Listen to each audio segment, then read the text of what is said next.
یہ کہانی ہے Long before the creation of Adam, Earth was a world of mystery, an era ruled by unseen forces. دنیا کے سب سے پہلے نبی اور سب سے پہلے انسان کی، جن کا نام حضرت آدم علیہ السلام تھا۔ Prophet Adam was the first. Through Prophet Adam, it began. We all honor Prophet Adam. Hear of Prophet Adam.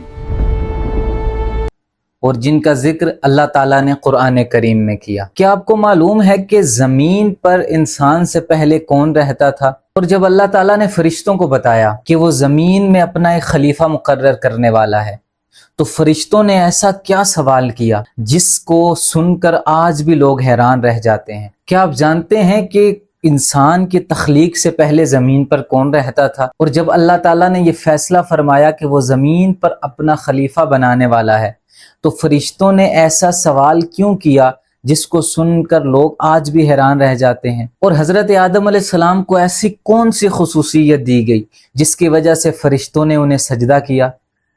اور کیا بات تھی کہ شیطان نے سجدہ کرنے سے انکار کر دیا؟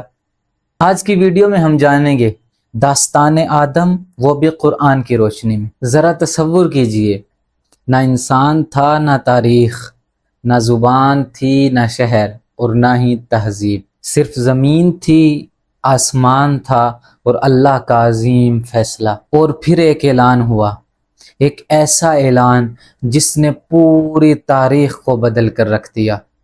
اور وہ اعلان تھا کیا؟ کہ میں زمین پر ایک خلیفہ بنانے والا ہوں۔ یہ صرف ایک انسان کی تخلیق نہیں تھی، بلکہ پوری انسانیت کی تخلیق کا آغاز تھا۔ لیکن سوال یہ ہے کہ فرشتوں نے ایسے فیصلے پر سوال کیوں کیا؟ اور حضرت آدم کو ایسی کون سی نعمت ملی جس نے انہیں پوری کائنات سے ممتاز کر دیا؟ آئیے قرآن کی روشنی میں اس حیرت انگیز داستان کا آغاز کرتے ہیں۔ اور اللہ تعالیٰ نے اعلان کیا، انی جاعل فی الارض خلیفہ۔ یہ اعلان پوری کائنات کے لیے ایک نئے دور کا آغاز تھا۔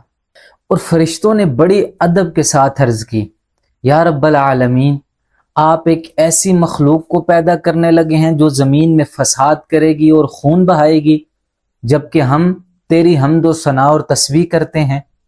تو اللہ تعالیٰ نے جواب فرمایا، اعلم ما لا تعلمون، کہ میں وہ خوب جانتا ہوں جو تم نہیں جانتے۔ بظاہر یہ مختصر سا جواب تھا، لیکن یہ اپنے اندر عظیم راز چھپائے ہوئے تھا۔ قرآن مجید میں اللہ تعالیٰ نے متعدد آیات میں یہ بات فرمائی کہ ہم نے آدم کو مٹی سے پیدا کیا، پھر اسے صورت دی اور پھر اس کے اندر اپنی روح پھونکی۔ یہ انسان کی عزت، شعور اور ذمہ داری کا آغاز تھا۔ اللہ تعالیٰ نے حضرت آدم علیہ السلام کو وہ علم عطا کیا جو اس وقت کسی کے بھی پاس نہیں تھا۔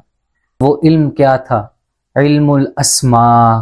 اللہ تعالیٰ نے حضرت آدم علیہ السلام کو مختلف چیزوں کے نام سکھائے اور پھر فرمایا فرشتوں سے کہ تم مجھے ان کے اسماء بتاؤ، ان چیزوں کے نام بتاؤ۔ فرشتوں نے انتہائی عاجزی اور انکساری سے عرض کی، یا رب العالمین، ہم صرف وہی جانتے ہیں جو تو نے ہمیں سکھایا۔ پھر اللہ تعالیٰ نے حضرت آدم علیہ السلام کو فرمایا کہ ان چیزوں کے نام بتائیے۔ جب حضرت آدم علیہ السلام نے ان چیزوں کے نام بتائے، پھر اللہ تعالیٰ نے فرمایا فرشتوں سے، کیا میں تمہیں نہ کہتا تھا کہ میں آسمانوں اور زمینوں کے رازوں کو جاننے والا ہوں؟ اور اسی علم کی بنیاد پر انسان کو زمین کے اوپر خلافت کی ذمہ داری سونپی گئی۔ لیکن حضرت آدم علیہ السلام کی آزمائش کا بھی آغاز تھا۔ اب ایک ایسا واقعہ پیش آنے والا تھا جو قیامت تک انسان اور شیطان کے درمیان دشمنی کی وجہ اور سبب بنا۔ اگلے حصے میں ہم جانیں گے کہ ابلیس نے حضرت آدم علیہ السلام کو سجدہ کیوں نہیں کیا، فرشتوں نے سجدہ کیوں کیا، اور ابلیس کے تکبر کا انجام کیا ہوا۔